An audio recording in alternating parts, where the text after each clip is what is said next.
Habillé de miroirs, le château trône au cœur du parc culturel de Rentilly-Michel Chartier. Ce château, surprenant et insolite, a fait peau neuve entre 2012 et 2014, une peau de miroir qui fait de lui aujourd'hui un véritable château de glace. S'il n'a pas toujours eu cette apparence, l'art y a toujours été très présent et a toujours fait partie de la vie de ses propriétaires. Petit retour en arrière pour vous raconter l'histoire du château et de son évolution en quelques minutes et quelques mots. C'est parti! Remontons le temps au début du XIXe siècle. Le château appartient alors à la famille Turette qui, outre des aménagements visant à le moderniser, y fait entrer une collection d'œuvres d'art impressionnantes.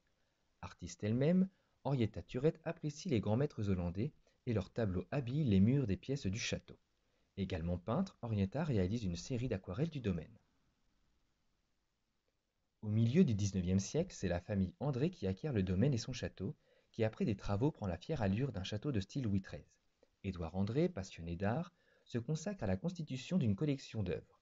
Il est, avec son épouse Nelly Jacquemart, à l'origine du célèbre musée Jacquemart-André, installé dans un hôtel particulier du boulevard Haussmann à Paris. À la fin du XIXe siècle, la famille de chocolatiers Meunier prend possession du domaine de Rentilly. Les Meunier en seront propriétaires pendant presque un siècle. En 1944, le prestigieux château est ravagé par les flammes et le bâtiment qui est reconstruit dans les années 1950 tient plus de la grande demeure bourgeoise que du château.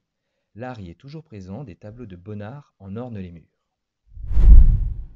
Nous arrivons maintenant au XXIe siècle et la communauté d'agglomération de Marne-et-Gondoire procède au rachat du domaine de Rentilly et s'inscrit dans la continuité de cette forte présence artistique au château en faisant un lieu d'art et de culture pour tous.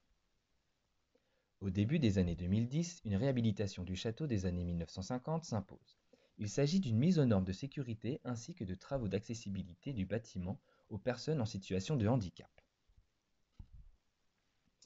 Un grand concours associant artistes et architectes est lancé. Après l'étude de nombreux projets, c'est celui réunissant l'artiste contemporain Xavier Veillant, les architectes Elisabeth Lemercier et Philippe Bonnat et le scénographe Alexis Bertrand qui remporte toutes les voix.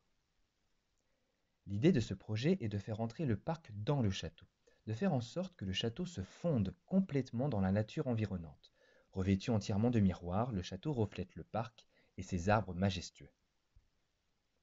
Il prend des airs de science-fiction en s'inspirant en partie de la créature du film Predator de John McTiernan et qui a la capacité à disparaître en se fondant dans le paysage.